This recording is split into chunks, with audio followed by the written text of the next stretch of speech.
18th century Bavarian village, the master glassblower Mühlbach has died, taking his secrets on how to create ruby glass to his grave. As the local baron, the owner of the glass factory, is determined to discover how to create ruby glass, even if it means tearing apart Mühlbach's home. Hias, the seer-like shepherd, offers haunting prophecies in store for the village, the destruction of the glass factory, and the spread of insanity. This is Werner Herzog's Heart of Glass, an ethereal, darkly stoic film, which serves less as a conventional narrative film and more like a portrait into the downfall of a close-knit community. With Herzog's distinct observation of anthropology, Heart of Glass depicts the spiritual, the social, and the practical in a manner that is quietly captivating, encapsulating a haunting stillness, while Heart of Glass can be difficult to interpret. A moralistic caution about craving what we cannot have, the human inability to appreciate the positives in life while they're still present, will inevitably lead to downfall.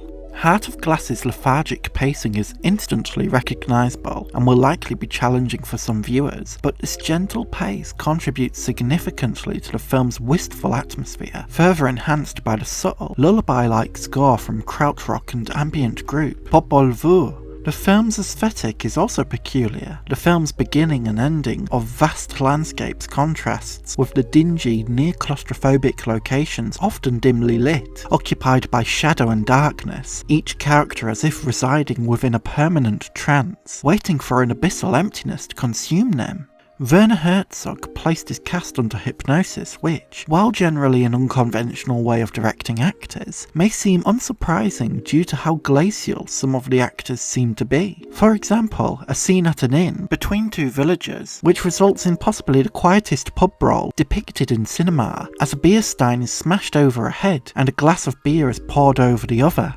Roger Ebert wrote within his review of Heart of Glass, a film he placed on his list of great films, on his interpretation of the significance of Herzog's hypnotising of his actors. Herzog indeed hypnotised them for most of the scenes. That is simply not publicity. The dialogue which they repeat under hypnosis is pronounced with a dread certainty. It lacks life and individuality. Is this how hypnotised people speak? Not necessarily. Usually they speak more like themselves. Eerily, it occurs to me that what we may actually be hearing are the intonations of Herzog's own voice as he hypnotised them and told them what to say. He is acting through them. He removes all individuality from the performances. He removes all self-awareness. These are not characters, although they may have distinct characteristics. They are men who have had their souls taken from them by the failure of their work. With nothing to do and nothing to hope for, they no longer have the will to survive.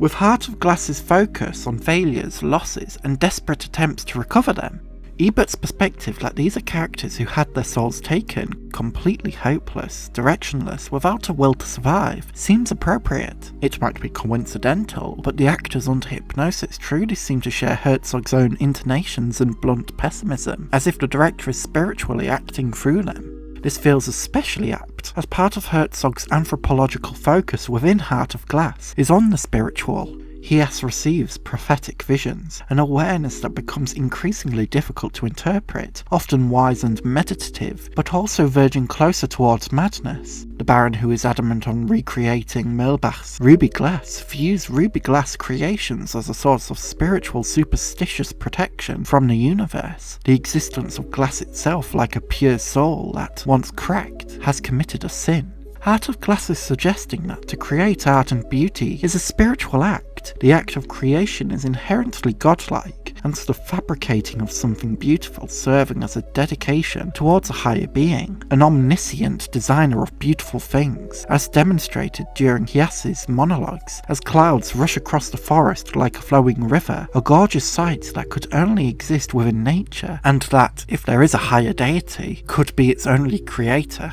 Alongside spirituality, Herzog's fascination for practical processes seems informed by his own experiences as a documentary filmmaker, as Heart of Glass pays especially close attention towards the meticulous procedure of glassblowing, the failure to recreate ruby glass without Mühlbach's knowledge, the constant movement of a factory at work, and even a gorgeous sequence in which molten glass is sculpted into the form of an ornamental horse. Somewhere within Heart of Glass also lies a second Herzog-esque documentary on the art of glassblowing.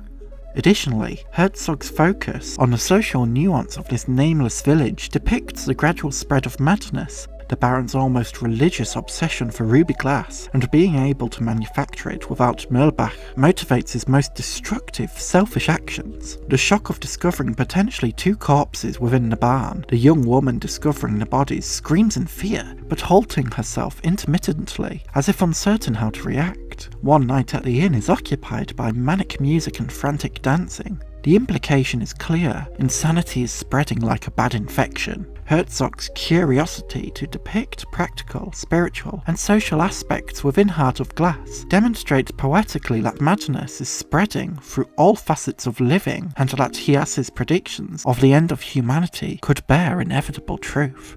While Heart of Glass might not be focused on a conventional narrative, the focus on the end of humanity and all its despair is clear, presenting a moralistic reflection that wanting what we cannot have, being unappreciative of that which is there within the moment, just like the Baron's desperation to recreate Mühlbach's ruby glass, can only ever lead to downfall, the inability to replace what once was, the difficulty in coping, the overcompensating for loss, and the impact these obsessions come to have are present within Heart of Glass, dedicated to human emptiness and dejection. In conclusion, Werner Herzog's Heart of Glass examines a communal undoing through its spiritual, practical and social facets, alluded to and warned of via Hias's prophetic exclamations, a visually, subtly poetic expression of the struggle to accept the finality of loss. Heart of Glass is better viewed less as a story and more like an abstraction, an exploration of atmosphere, a small-scale mood piece.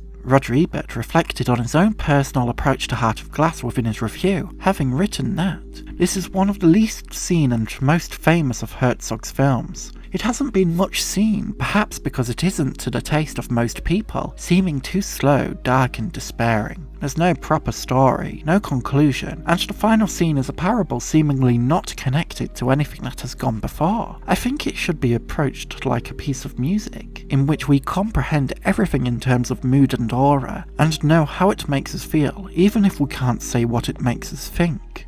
As Ebert suggests, Heart of Glass is likely one of Herzog's least accessible films, slow and depressing, and yet appreciating the film like we would a form of art more impressionistic like music, or an abstract painting, is difficult not to appreciate the inimitable aura and atmosphere of Heart of Glass. It's a quiet film, but in all its stillness and emptiness, it's also a terrifying film too.